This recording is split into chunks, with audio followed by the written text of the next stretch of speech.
Ustaz Zakir Naik, Ustaz Ibnu Hidayat. Hidayat, karena yang dari NU itu Abdul Somad.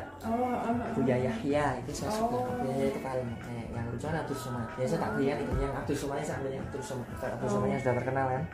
Buat Abdul Somad itu. Kalau yang rada aneh itu namanya Cak Nun sama Gus Bahar.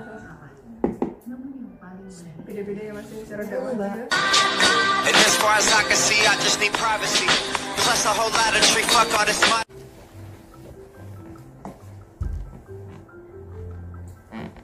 Sobat kecil MK, ternyata kalau kita mau lebih dekat dengan Quran ya kata Raya, itu banyak sekali kisah-kisah yang bisa diambil ibrohnya atau hikmahnya. Ada misalnya kisah yang buruk seperti Abu Lahab gitu, ada di situ, berarti jangan dicontoh. Ada kisah yang soleh seperti Luqman, berarti dicontoh gitu ya kata Raya. Kisah-kisah di Al-Quran ini juga gak tinggalan zaman ya Kak Konita ya, karena ada lagi aja di kejadian di zaman modern seperti sekarang ini ya Kak Konita. Masya Allah, berarti begitu ya ini ya Kak Andi ya. Kita harus sebenarnya kalau belajar Quran untuk kisah-kisah nih Kak Andi atau sirah ini harus menyeluruh gitu ya. Sebenarnya kisah-kisah itu kan untuk pelajaran ya. Betul. Jadi kalau kita mempelajari semuanya ya butuh waktu yang jelas, butuh waktu, butuh ketekunan dan lain sebagainya. Karena di dalam Al-Quran kisah-kisahnya kan pendek-pendek, banyak kisah-kisah pendek-pendek, tetapi akan kita temukan dalam hadis. Ketika dalam hadis kita baca bukunya, salah satunya saya pernah baca di Ibnu Katsir, jadi kisah-kisah para nabi, itu satu nabi saja itu panjang sekali kisahnya. Kalau di Quran cuma pendek.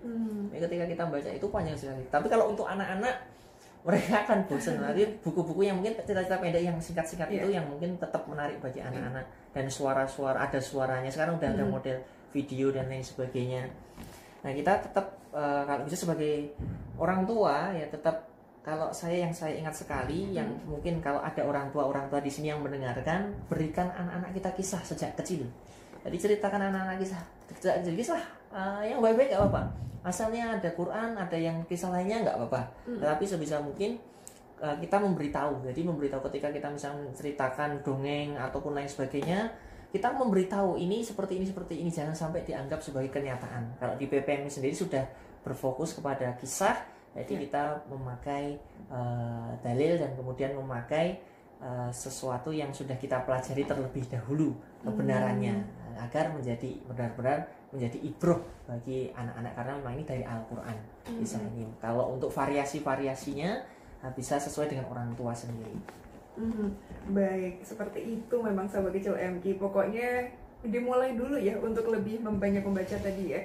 Kak Andi, ini yang menarik juga Kak Andi. Tadi sudah dikisahkan oleh Kak Andi begitu apik dan epic tadi ya tentang Luqman gitu kan. Ini kalau bisa disampaikan Kak Andi, sebenarnya ketika ditarik dengan kondisi sekarang ini Kak Andi, banyak orang yang suka down gitu atau mungkin suka sedih kalau dikomentarin temennya mungkin sekarang misalnya gendutan, atau sekarang kurusan, kamu kok gini kok gitu. Mungkin sahabat kecil MK sekarang merasa wah kayaknya lingkungannya mungkin ada yang ini ya sukanya komentar terus, ini gimana ya Kak Andi berarti ya? Pertama kita harus ada beberapa poin yang bisa kita sampaikan. Jadi kita sebagai yang tahu dulu, jadi kita perlu tahu dulu bagaimana ilmunya menyikapi, kalau dalam MK manajemen hati ya, manajemen kolbu ya, menyikapi hal-hal tersebut.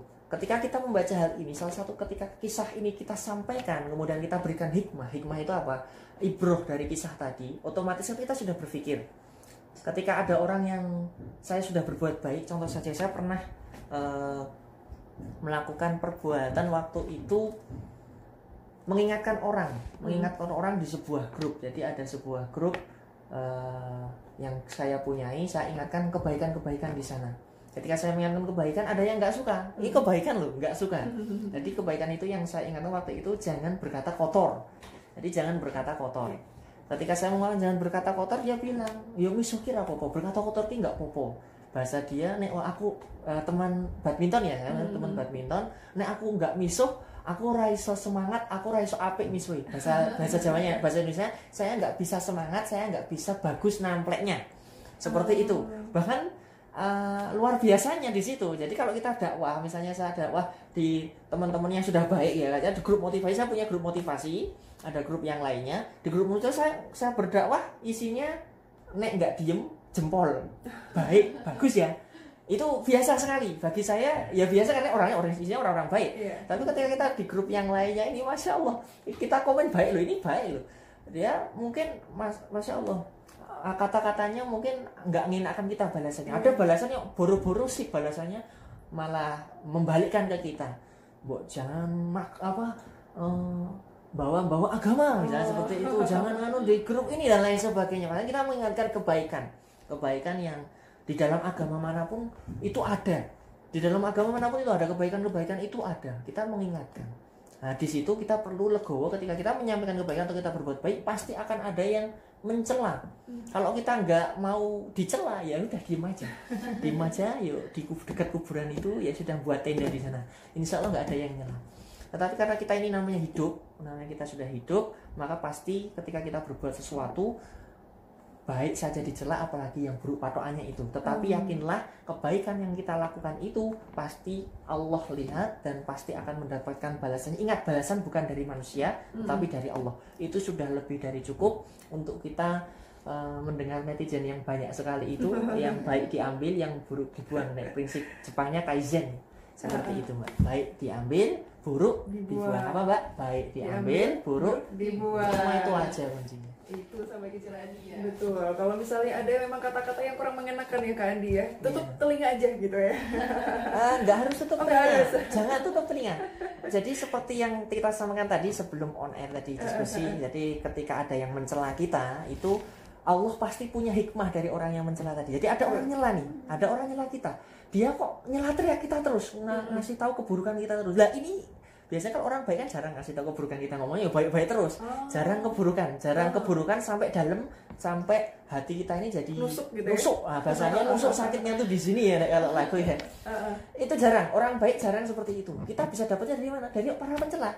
Bukan kita menyetujui pencela ya, tetapi ada hikmah di dalam sana. Bahkan Allah kan memberikan hikmah kepada apapun di muka bumi, pasti menjadi hikmah bagi orang-orang yang bisa mengambil hikmah. Maka kita ambil aja. Kenapa dia kok mencela kita seperti ini? Tapi ingat ya, diambil celaannya yang baik bagi kita. Misalnya, kamu kok badminton kok ora tahu ganti kelambi ya, atau enggak bawa bajunya cuma satu ya, padahal keringatan kok bau, atau enggak badminton mambu kok lu ngono. Kan kelihatannya kata-katanya buruk ya. Kamu bau kok pergi sana, kakimu bau kok pergi sana. Kan kata-katanya buruk. Berarti kita ambil aja, ini mungkin orang nggak bisa ngomong baik, tetapi ini betul juga. Aku kenapa kok aku sampai dikatain seperti ini? Kita ambil aja substansinya. Kayak ibu-ibu anaknya mainan api. Ada beberapa model ibu yang ketika anak main api ditapuk, ditampar tangannya, cepok. Anaknya nangis. Tapi baik nggak? Niatnya baik karena tidak ingin anaknya kena api. Itu ibu yang mungkin belum tahu mungkin pendidikan bagaimana mengingatkan. Jadi dia mungkin nggak sekolah tinggi, atau mungkin sekolahnya cuma sampai SD, nggak tahu seperti itu, caranya kasar. Tetapi ada ibu yang sudah berilmu. Ketika anaknya mau main api, dia bilang, nak, jangan nak, itu nanti api bahaya. Kenapa itu loh? Api kalau kena panas tuh. Dia mengingatkannya dengan cara yang baik.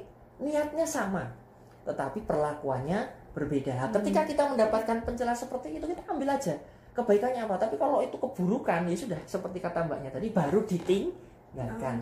Tetapi ketika ada satu titik kebaikan, orang itu ngomong seburuk apapun, nggak cuma buruk, pasti ada satu titik kebaikannya. Kita ambil titik itu meskipun titik. Masya Allah. Iya, apalagi koma ya kata nanti berarti masih ada lanjutannya lagi kan ya. Baik.